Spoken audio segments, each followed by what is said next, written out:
Suka atau tak suka, memang kena bayar setiap bulan. Kenapa saya kata bisnes ni mudah? Yang pertama, sebab bisnes ni kita bukannya akan buat selama-lamanya pun. Bisnes ni dia bukan macam satu bisnes yang kita kerja hari ni, kita dapat income hari ni. Kalau kita nak dapat income hari-hari, kita kena buat hari-hari kerja tu. Tak, bisnes ni kita buat hari ni, tapi hasil dia kita dapat untuk long term. Maksudnya kita buat hari ni, satu masa bila kita dah capai satu pendapatan yang kita nak tu, kita dah tak buat, kita dah slow down pun, kita tetap ada pendapatan. Income dalam bisnes ni berbentuk residual income. Kita buat sekali, kita dapat hasil berkali-kali. Kerja kita memperkenalkan SIM card ni sekali, tapi selagi mana orang tu terus guna SIM card tu, dia top up setiap bulan, kita akan terus dibayar sampai bila-bila. Itulah yang saya dapat setelah hampir 11 tahun saya masih lagi terima pendapatan daripada SIM card ni. Nombor 2, after sales service sangat minimum. Untuk orang nak terus repeat order, dia repeat order ni maksudnya repeat top up lah kan. Kita tak payah nak tekan-tekan sangat. Kita tak payah nak remind dia. Contoh, salam bang, dah top up ke belum hari ni? Bulan depan tanya lagi, bang jangan lupa top up ya hari ni. Tak payah bang. Sebab kalau dia dah memang guna nombor tu, memang nombor tu nombor dia dah sayang, mungkin dah ada nombor OTP ataupun TAC dalam nombor tu,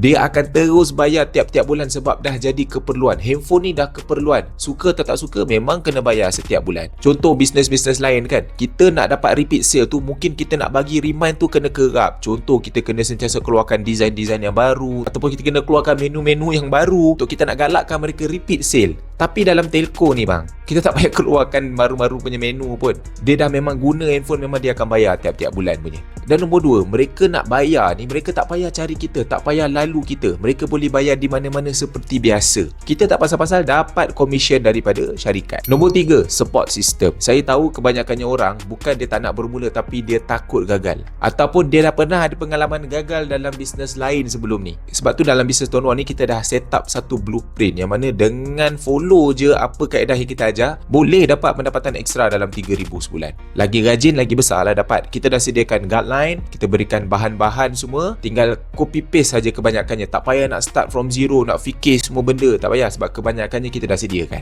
Yang seterusnya adalah sistem. Nak buat bisnes ni, dia kebanyakannya semua benda kita kena buat. Baik daripada segi marketing, kita nak buat closing, kita lah yang kena buat follow up, kita lah yang nak kena hantar barang, kita lah nak kena servis. Tapi dengan ekosistem yang kita sediakan, kita hanya fokus kepada satu benda saja, marketing. Yang lain tu kita akan menggunakan bantuan daripada ekosistem. Inilah 3 sebab kenapa saya cakap bisnes ni mudah dapat sesuatu.